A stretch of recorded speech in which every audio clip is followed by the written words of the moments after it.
In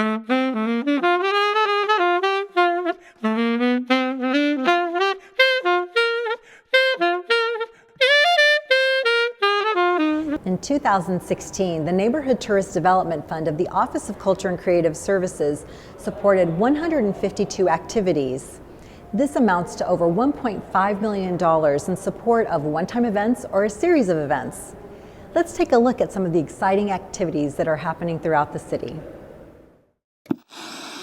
Hi, I'm Consuelo Cruz with Culture and Creative Services, and I'm at the Belger Arts Center at 2100 Walnut in the Crossroads Arts District to tell you about another arts and cultural event that is supported by the Neighborhood Tourist Development Fund. Well, this year we have teams traveling from all throughout the Midwest region. Can you tell us how the festival got started? So it's called Neighbors Celebrating Neighbors. Thank you so much for talking to us today about the upcoming Homes Tour. We want to bring awareness to everyone about the old homes in the neighborhood.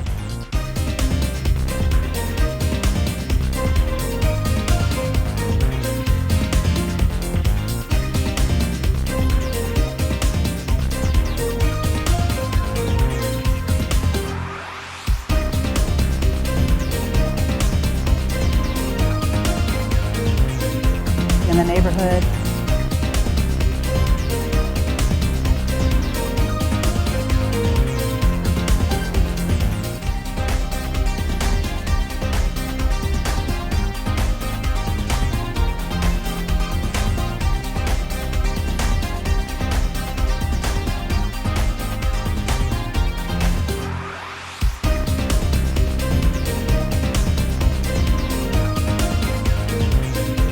In the neighborhood.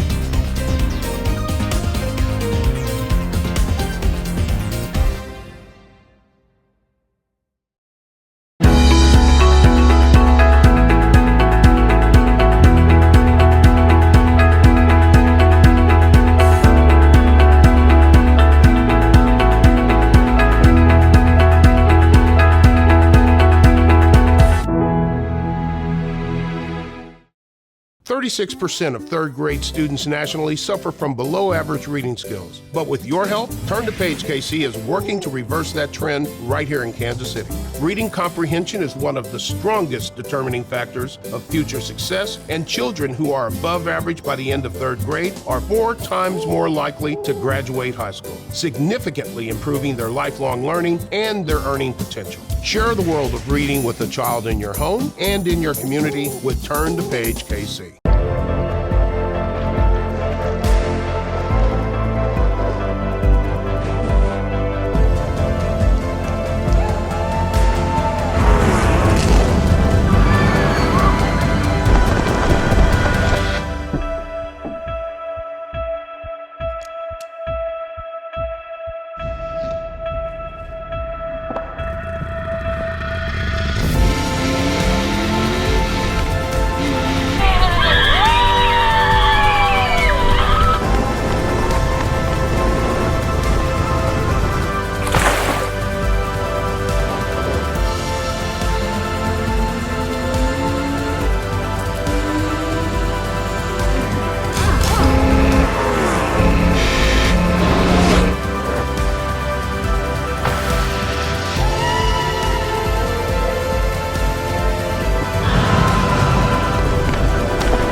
Blighted and abandoned properties are issues that communities across the country have had to deal with in recent years. Kansas City is not exempt from this issue, and its land bank program has implemented a number of creative strategies to reduce and repurpose these properties. When necessary, the city has demolished buildings that are beyond repair. The now vacant lots can then be reused in new, creative ways. This is one of those creative uses. I chose this home through Habitat for Humanity. They bought 4 houses on this block through the land bank of Kansas City. I chose this house because it was the bigger house on the block, and I have 3 children, so we all needed space. We were trying to figure out who is the perfect partner to take on these rehab projects with. And Land Bank came to us and said, we have so many vacant houses within our inventory, and they're in the areas that you build. We partnered with them, acquired these houses, and then tried to strategically place sponsors with each of these homes so we could be as impactful as possible. This is a house that we worked with the land bank on. There is a pretty specific process that you need to go through when you renovate a house, and the first part of that is having a good team. We will specifically target houses that are in need of renovation. Within about 6 months, this house will be completely renovated. By eliminating that blight in those vacant homes, we truly are changing the fabric of this neighborhood, and it's amazing to see. We've been in our house now for 2 months. I've really seen my children change. They're so happy. Now we have a foundation. I believe taking and rehabbing a house not only brings family in the home, it brings family also in the neighborhood. The Kansas City Land Bank is an agency of the City of Kansas City, Missouri. For additional information on this project or to view available properties, visit kcmolandbank.org.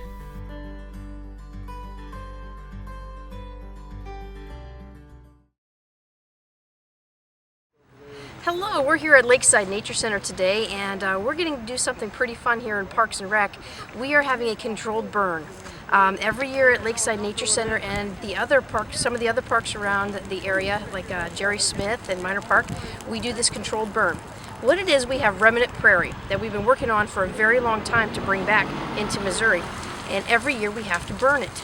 What this does is it burns out all the woody shrubs that are trying to take over and all the undesirable grasses and things we don't want in there, and it allows the native forbs and the native grasses to come back every year.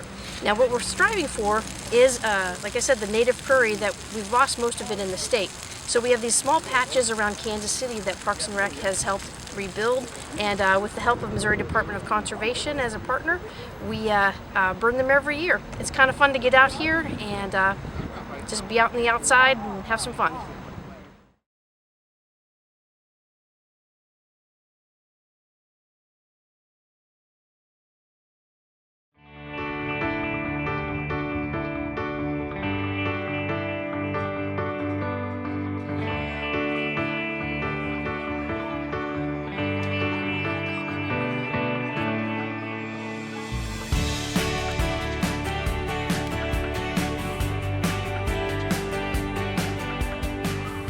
SULINK has a long history of 21st century funding. The intended purpose of the grant was to assist high poverty, low academic performing schools perform better on state and standardized tests, as well as bring up the grades in math, reading, and science.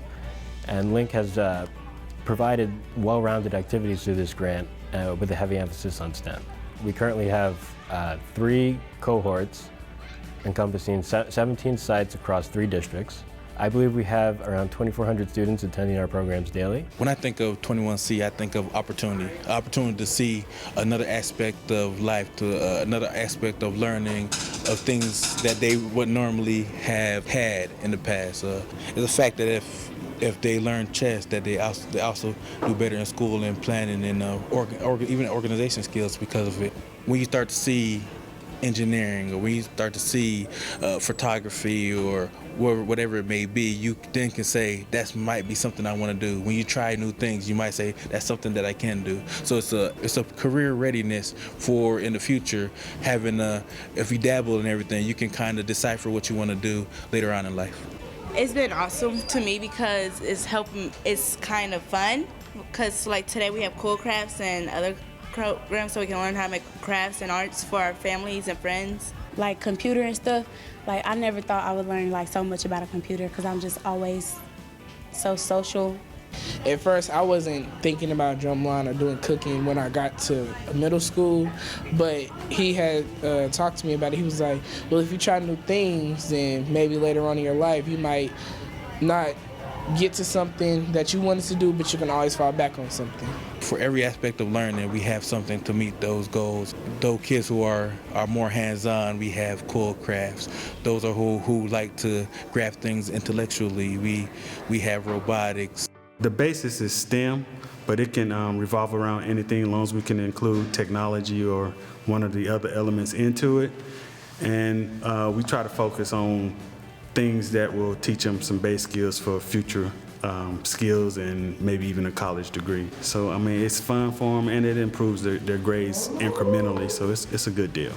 It really teaches you how to like sit there and think and build what you want to build. Not just go by the book, think outside the box. There's really no reason not to come here. Every year we do an annual evaluation. These evaluations are done through our external partner, Georgia State University, the psychology department there, and we also do work with, DESE has a certified local evaluator, and the University of Missouri 4-H Extension has a program quality assessment evaluator. So through these three items,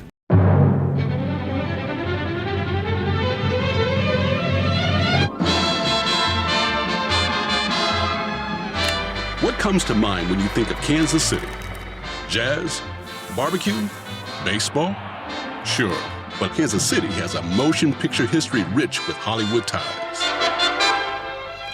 You've probably heard of 18th and Vine, but what about 31st and Forest, where the Walt Disney pioneered animation? It was here that Disney founded his first animation company, Laugh-O-Gram Studios. Disney would later say he was working late one night at his desk when he first found a mouse that would become the office pet and the inspiration for his most iconic character. Nearby, you'll find Kansas City's historic Film Row. For 40 years, every major Hollywood studio distributed films from this 4-block area, making KC one of the largest distribution hubs in the country.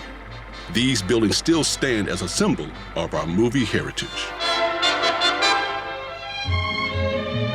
KC wasn't just supplying the movies. We also supplied some of Hollywood's biggest names like Jean Harlow, Ginger Rogers, Joan Crawford, and the legendary director Robert Altman. Not to mention stars of today like Diane Weiss, Chris Cooper, Jason Sudeikis, Eric Stonestreet, Don Cheadle, and Paul Rudd.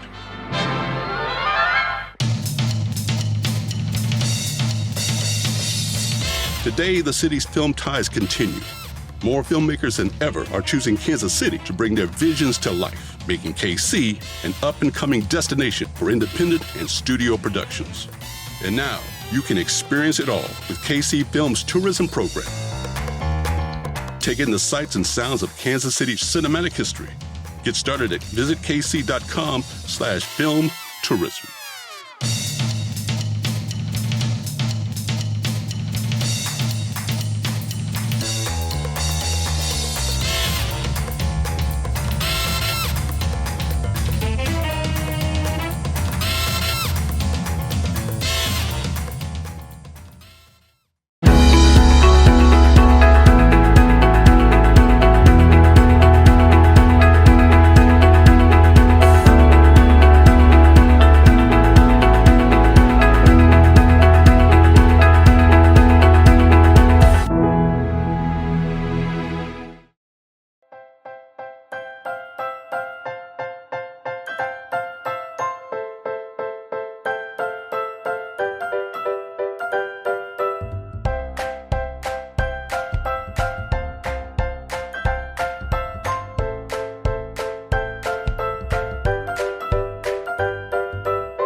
our compassion for animals.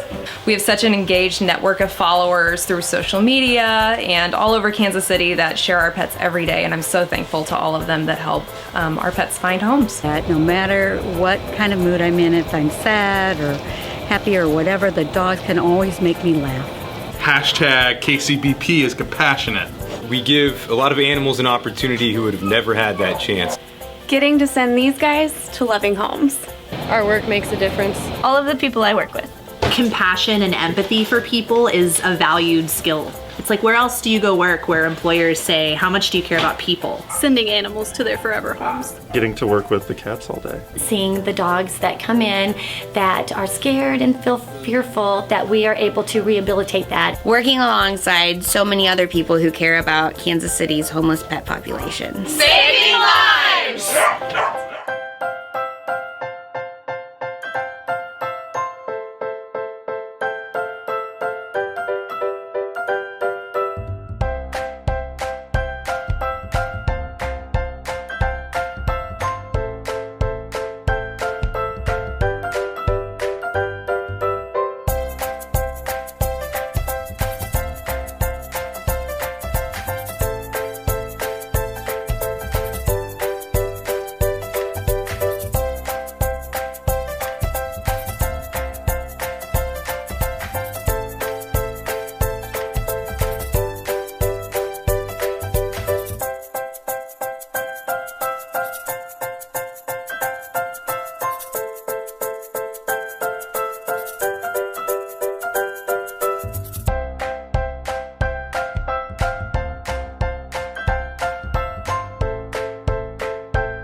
I'm Teresa O'Leary, host of Movie Trip, where we show you movie locations worth visiting and you turn it into the perfect day trip. Kansas City's known for its jazz, fountains, and barbecue, and it's interesting to know Kansas City has always had ties to Hollywood. This is the home of the father of animation, Walt Disney, and the birthplace of some of Hollywood's biggest stars, both past and future, like Joan Crawford, Jean Harlow, Paul Rudd, and Don Cheadle. So let's take a movie trip and visit KC.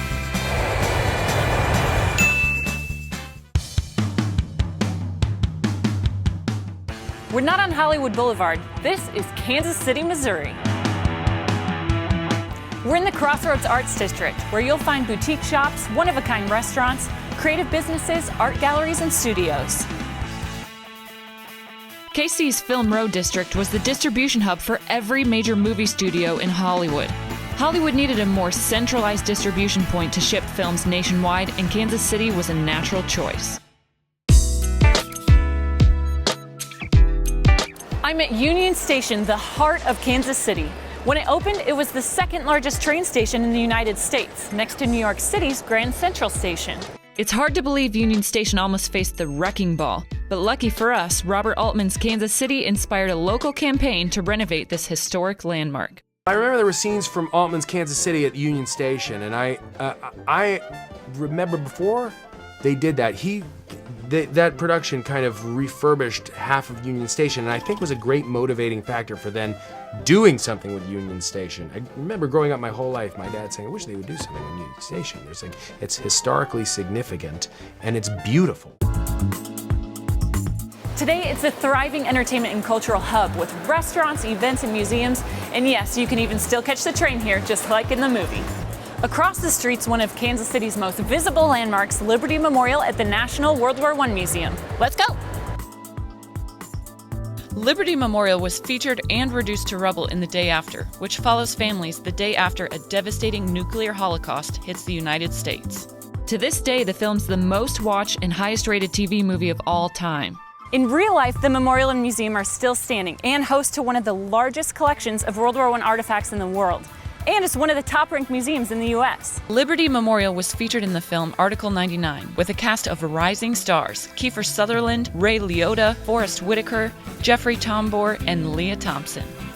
Other big stars descended upon Kansas City for the film Mr. and Mrs. Bridge, a period drama starring real-life husband and wife Paul Newman and Joanne Woodward.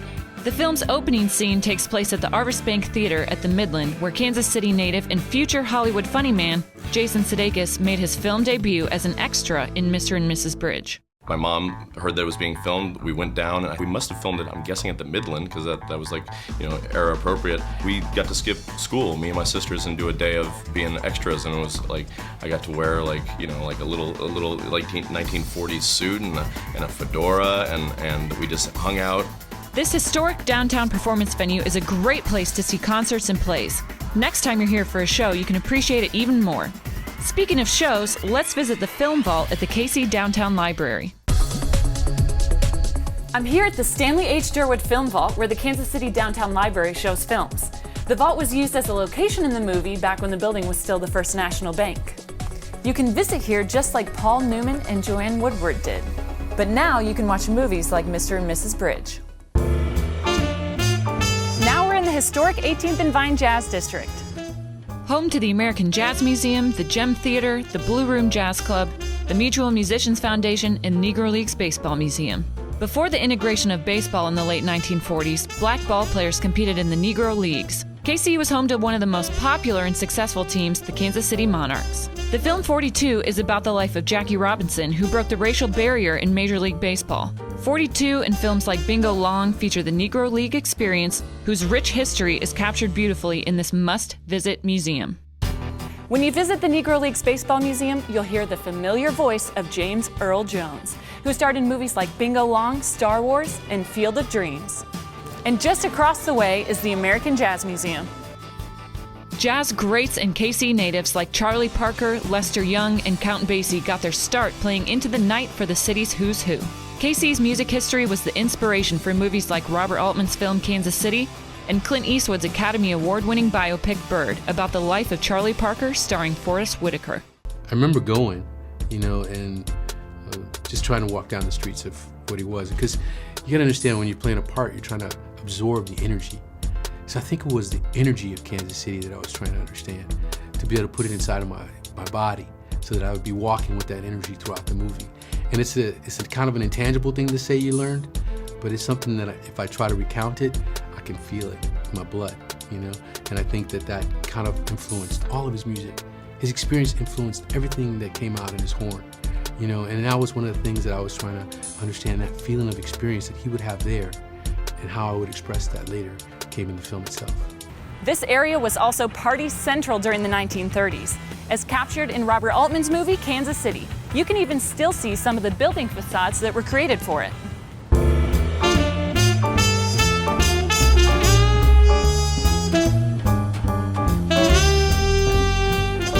Each night after filming, jazz musicians used in the movie would continue jamming at the Mutual Musicians Foundation for the cast and crew. Now that sounds like a fun shoot. This area is loaded with history, and it's just one of the many neighborhoods to visit on your Kansas City movie trip. What we've covered here is just the tip of the iceberg. For more information on movies filmed in KC, locations, and facts, go to visitkc.com. I'm Teresa O'Leary. See ya on another movie trip.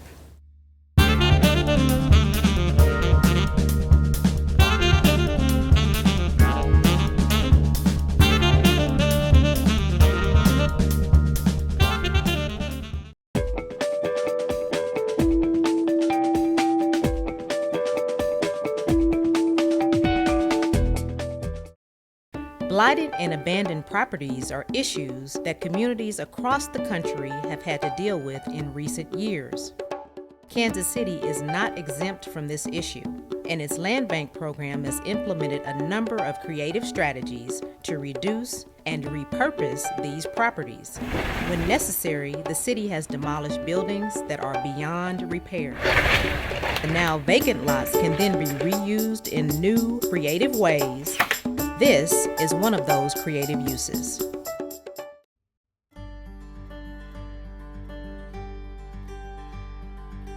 My name is Dre Taylor with Nile Valley Aquaponics 100,000 pound food project. We'll do over 50,000 pounds of tilapia and over 70,000 pounds of vegetables here on 29th and Wabash in the 3rd District of Kansas City, Missouri. This is bringing a lot of life into the neighborhood. There was some vacant lots previously, so we took those vacant lots and transformed them to one of the most innovative urban farms, hopefully in the country. We've been able to employ over 30 people and have over 500 people volunteer from across the metro to this project. And so I think it's one of the most diverse projects in Kansas City and it's bringing people together.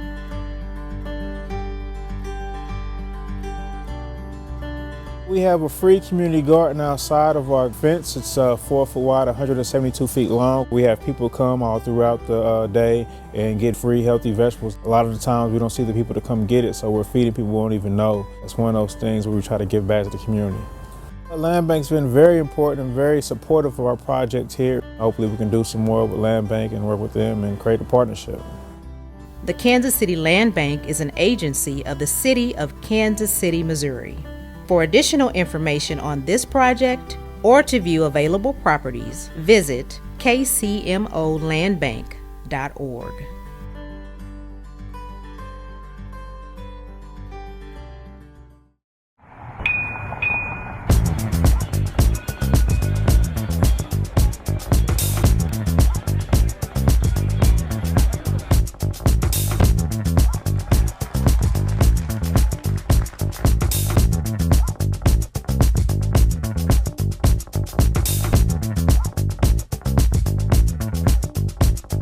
To see $2 billion of economic development is nothing short of fantastic. That's translating into more revenue to fix things all over the city. We're just excited that this is going to grow and it's going to get even bigger and better as we move into the next year. We've just all taken a lot of joy in watching downtown come to life.